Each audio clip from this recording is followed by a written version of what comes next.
ಅಂದ್ರೆ ಒಂದು ಹಳ್ಳಿ ಒಳಗೆ ವಾಸ ಮಾಡತಕ್ಕಂಥ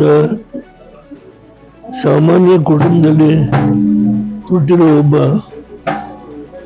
ಹೆಣ್ಣುಗಳ ಬಗ್ಗೆ ಅಥವಾ ನನ್ನ ತಂಗಿ ನಾನು ಹಳ್ಳಿಲೇ ಹುಟ್ಟಿ ಹಳ್ಳಿಲೇ ಬೆಳೆದು ಆಕಸ್ಮಿಕವಾಗಿ ರಾಜಕಾರಣದಲ್ಲಿ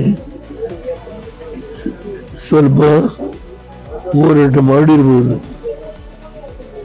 ಆದರೆ ಪ್ರಧಾನಮಂತ್ರಿಗಳು ಸೂಕ್ಷ್ಮ ಇದ್ದಾರೆ. ಅವರು ಈ ವಿಷಯ ತಿಳ್ಕೊಂಡು ನನಗೇನೆ ಒಂದು ಕಾಂಟೆನ್ಸ್ ಮೆಸೇಜ್ ಕಳಿಸ್ಕೊಟ್ರು. ಅವ್ರಿಗೆ ನಮ್ಮ ಕುಟುಂಬದ ಪರವಾಗಿ ನಾನು ಅವ್ರಿಗೆ ತುಂಬ ಆಭಾರಿಯಾಗಿದ್ದೇನೆ. ನಾನು ಇನ್ನೊಂದು ಅವರ ಭಾವನೆನ ನನ್ನ ಜೀವನದಲ್ಲಿ ಮರೆಯೋದಿಲ್ಲ ಕೊನೆಯ ಕಾಲದಲ್ಲಿ.